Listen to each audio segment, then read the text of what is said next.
ایک دن ایک بزرگ دریا کے کنارے پر بیٹھا ہوا تھا، تو ایک شخص وہاں سے گزرا، تو اس نے اس سے کہا کہ بابا جی آپ یہاں کیا کر رہے ہو؟ کہا انتظار. کہا کس کا؟ کہا جب اس دریا کا سارا پانی صحیح سے بہہ جائے گا تو میں اس کے بعد اس دریا کو پار کروں گا. تو وہ شخص بڑا حیران ہوا، اور اس نے حیرانگی میں جواب دیا کہ آپ سارا پانی بہہ جانے کے بعد اس کو کیسے پار کر پاؤ گے؟ تو اس نے بزرگ نے بہت سنجیدگی سے جواب دیا کہ یہی بات میں آپ سب کو بتانا چاہتا ہوں. آپ کہتے ہو کہ جب گھر کی ذمہ داریاں، زندگی کی ذمہ داریاں، حالات، باقی چیزیں ختم ہو جائیں گی، ان سے چھٹکارا ملے گا، تب ہم نماز پڑھیں گے، تب ہم روزہ رکھیں گے، تب ہم زکوٰۃ دیں گے، تب ہم داڑھی رکھیں گے، تب ہم باقی اعمالوں کو انجام دیں گے. تو اس بزرگ نے اس مثال کو دیکھ کر اسے ایک اچھی بات سمجھائی کہ وقت گزر جاتا ہے، زندگی کٹ جاتی ہے، لیکن حالات، زندگی کے حالات، زندگی کی ذمہ داریاں کبھی ختم نہیں ہوتی. تو جو شخص یہ کہتا ہے، جو شخص اس خیالات میں، اس غلط فہمی میں پھنسا ہوا ہے کہ میں جب مجھے گھر کی ذمہ داریوں سے، اپنی حالات سے چھٹکارا ملے گا تب میں عمل کروں گا، تو یہ اس کی غلط فہمی ہے. تو جس کے ذہن میں بھی یہ غلط فہمی ہے وہ اس سے نکل جائے، اور وقت کو ڈلنے سے پہلے وقت کو غنیمت سمجھ کر اعمالوں کو انجام دے.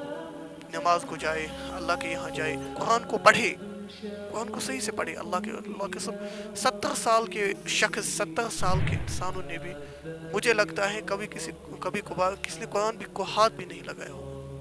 تو یہ وہ کون سی زندگی کہ ہم نے زندگی میں، اگر ہم نے زندگی میں سبحان ربی العالی جو ہم سجدے کی حالت میں پڑھتے ہیں اسے نہیں سیکھا، پھر ہم نے زندگی میں حاصل ہی کیا کیا ہے؟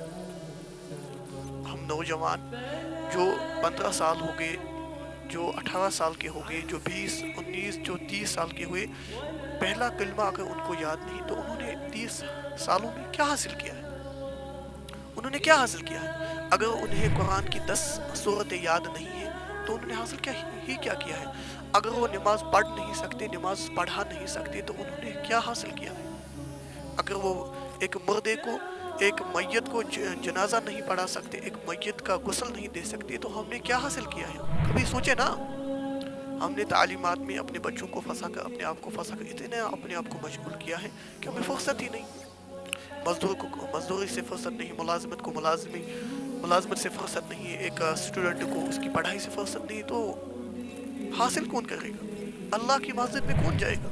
جب سب کہیں گے بھائی فرصت نہیں ہے، یاد رکھ کے ایک دن موت آئے گی اور بے تحاشا فرصت ملے گی، ہمیں بے انتہا فرصت ملے گی، مدتوں تک ہم سوئے رہیں گے، اتنی بڑی فرصت ملے گی. تو اللہ کی قسم وقت کو غنیمت سمجھ کر وقت کی قدر کرے اور اعمالوں کو انجام دے. اور صلی اللہ علیہ وسلم نے فرمایا سب سے میرے امت کا مفلس شخص وہ ہے جس کے پاس تمام اعمال ہو لیکن قیامت کے دن اس کے پاس کچھ بھی نہ ہو. تو وہ شخص وہی ہوگا جس نے ساری عمر کو ضائع کیا ہوگا، جس کو اللہ تعالیٰ نے 70 سال، 50 سال، 80 سال دیے لیکن اس نے زندگی کچھ حاصل نہیں کیا.